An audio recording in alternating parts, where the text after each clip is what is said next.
Então, eu estava dizendo para você sobre o este e o esse. A escrita, em geral, envolve gêneros secundários, né? Nesses textos escritos, que são gêneros secundários, e os mais formais, porque também aí há um limite dos gêneros secundários dos menos formais para os mais formais, um limite não, um contínuo. Então, nesses gêneros mais formais, e aí eu penso no texto acadêmico.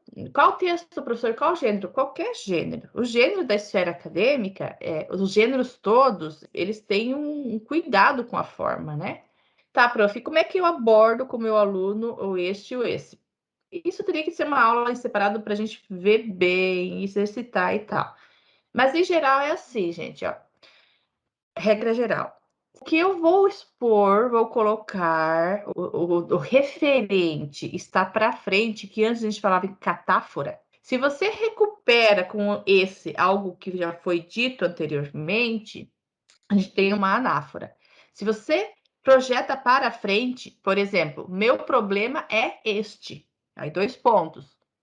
Estou sem tempo. O referente de este só foi dado depois. Então, isso a gente chamava lá no começo da questão da coesão textual como uma catáfora. Hoje, já nessa área da linguística, já estão entendendo que se trata de anáfora, só que uma anáfora projetiva que vai para frente e uma anáfora retrospectiva que retoma algo do texto. Mas vamos pensar ainda nessa terminologia da catáfora, vai para frente. Se o eixo vai indicar o elemento que eu vou enunciar ainda depois, um objeto de discurso que eu vou expor depois, a gente usa este. Se eu estou retomando alguma coisa que eu disse, então, digamos, estou sem tempo. Esse problema eu retomo qualificando essa questão aí, né? Então, é um movimento aí de referenciação que é argumentativo também. E o esse que retoma, que ajuda a fazer a retomada, ele está, então, depois. Então, você faz um movimento para trás do texto para recuperar. E eu coloquei no sintagma nominal em que ele está acompanhando o substantivo, problema. Então, neste caso, ele é opcional se você usar este problema ou esse problema. O este é o primo rico, né, do esse. O esse veio depois, era um pouquinho menos pomposo usar o esse e depois acabou entrando para a língua de forma bem evidente. É um contexto em que eu Alcione, opto por usar esse. E aí, o que eu faço? Toda vez que tiver um contexto linguístico parecido, eu uso esse. Eu não uso ora este, ora esse, ora esta, ora essa, e assim por diante. Então, neste contexto de retomada, acompanhando o substantivo, ou seja, neste caso, o pronome ele é adjetivo, porque ele acompanha o substantivo, ele é optativo. Agora, se eu retomar sem o substantivo, ou seja, em forma de pronome substantivo, aí a regra é usar este. Então, por exemplo, tenho 2 filhos, Helena e João. Este, aí me referindo a João, é muito ligado no 220. Veja que eu não falei esse menino, não falei substantivo junto, eu só coloquei este.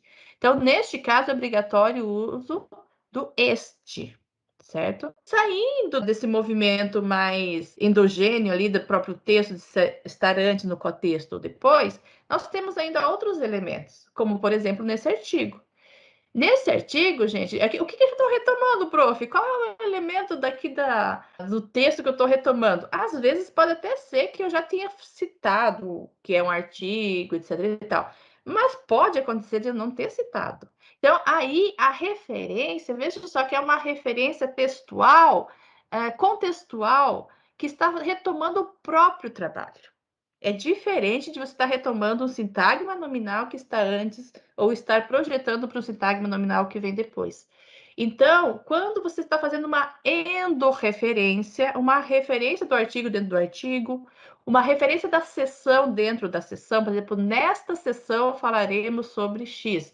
Uma referência da obra dentro da obra, nesta obra, aí é obrigatório também o uso do este, como está ali, ó, é neste artigo. Então, neste caso, se tivesse falado nesse artigo, estaria errado. Então, essa endorreferência, o uso obrigatório do este. Há algumas outras questões aí relacionadas, mas o básico, se a gente souber disso, é essa construção. Então, no texto mais formal, como o texto acadêmico, a gente tem que tomar esses cuidados da padronização, quando é opcional fazer de uma forma ou de outra, né?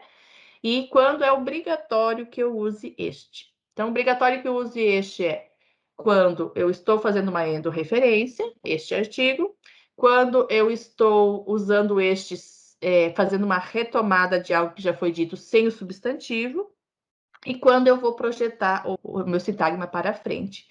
Como no exemplo, o meu problema é este, e aí depois eu enuncio o problema. É claro que eu falo em sintagma nominal ali, que eu coloco o sintagma nominal depois, que em geral a gente introduz o nosso objeto de discurso com sintagma nominal, mas no exemplo mesmo que eu dei, não foi sintagma nominal. Foi uma oração. O meu problema é este: estou sem dinheiro. Às vezes é uma oração reduzida também, então pode ser de outras formas. Beleza?